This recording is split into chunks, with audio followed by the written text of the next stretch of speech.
Welcome to Mastering Machines, where we discover tomorrow's reality. Welcome to Mastering Machines, where we discover tomorrow's reality. Arr, matey! No, we're not talking about Pirates of the Caribbean or Somalian pirates. We're talking about GPU pirates. Or you could say GPU smugglers.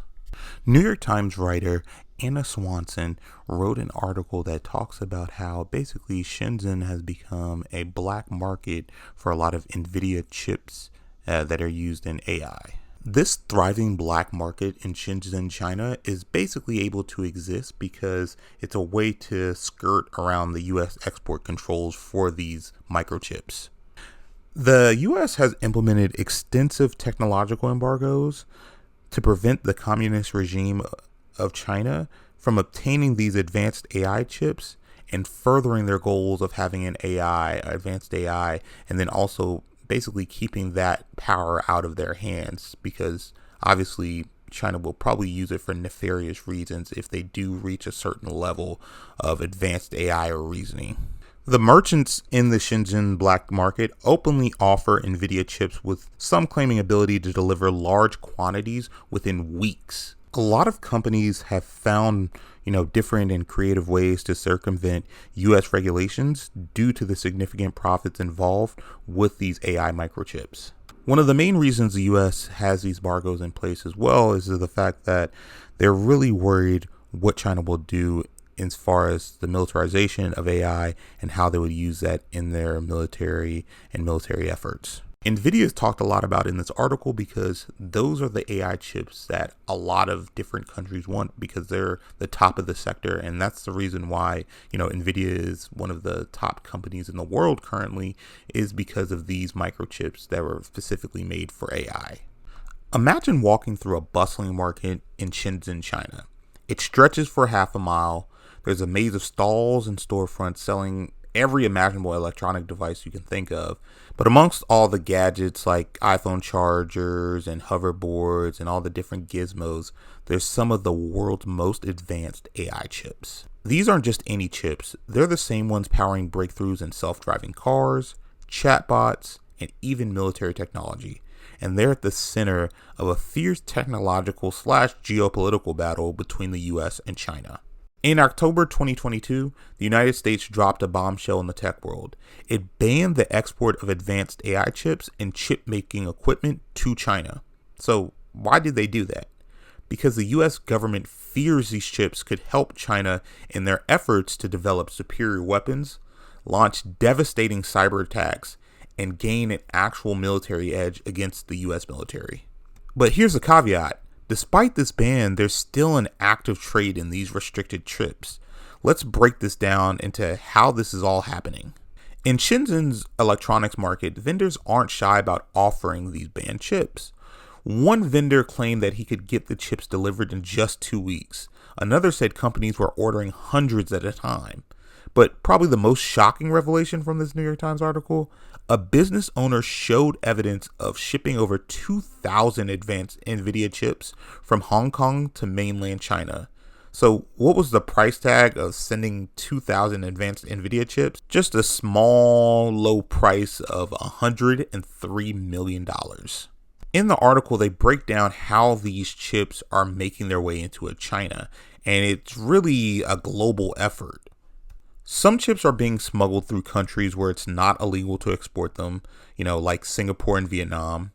Then there are these underground networks / black markets that are using fraudulent shipping labels and disguising the chips as everyday items like tea or toys. There's a great part in the article where they have a logistics manager talking about how he gets the GPUs into China, and he talks about this very method of labeling the boxes of chips as something benign like, tea, toys, or some other benign electronic.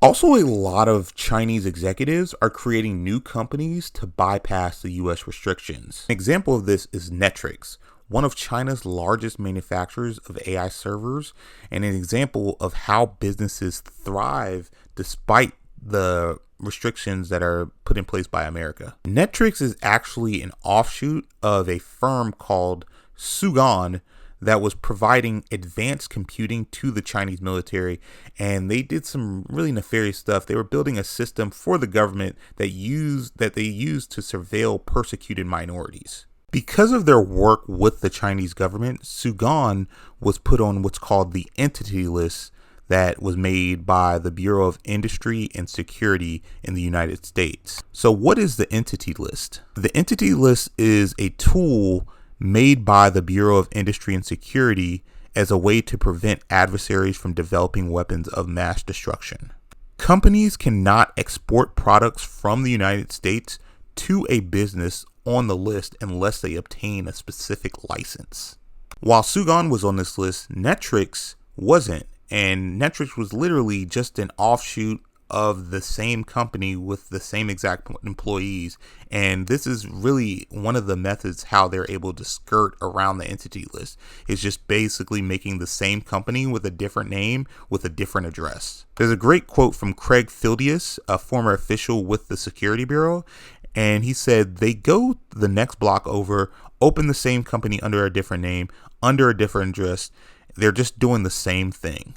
So technically they aren't the same company, but under the hood, they're the exact same company as they were before. To combat this, the Security Bureau has tried to adapt and make tougher penalties for kind of this type of behavior. And they've formed a disruptive technology strike force with law enforcement and the intelligence community to pursue technology theft and illegal procurement network. China, unsurprisingly, isn't happy about these restrictions. The Chinese embassy spokesperson stated that the rules will only make China more determined to boost its own technological capabilities. And Chinese leader Xi Jinping warned President Biden that China wouldn't sit back and watch while these rules were implemented against his country. The ban isn't just affecting China, though. U.S. tech giants like Nvidia, AMD, and Intel are also losing billions in potential sales, not being able to sell to China. Some argue that these restrictions could backfire on the United States, giving Chinese competitors like Huawei an opportunity to fill the gap in the marketplace. But at its core, this is more about than just the AI chips. It's a race for AI supremacy. Both the US and China are pushing to create AI that rivals human intelligence. While the US currently leads, China is making rapid progress in the field of AI and also robotics as well. The major catalyst for the US being so strict on these AI chips has to do with something happening in mid-2021. So let's rewind back here. In mid-2021, just 6 months into the Biden administration, China tested a weapon that sent shockwaves through the U.S. national security establishment. A hypersonic missile that circled the entire globe. This wasn't just any missile. It surpassed American technology and could theoretically dodge missile defense systems to deliver a nuclear warhead to the United States. While much about this tech remains unclear and kind of muddied, several officials dropped a bombshell on the intelligence community that the U.S. chips likely helped accelerate China's missile program. Outside of this hypersonic missile, there's a number of other issues that come into play when you think about these chips and Chinese military.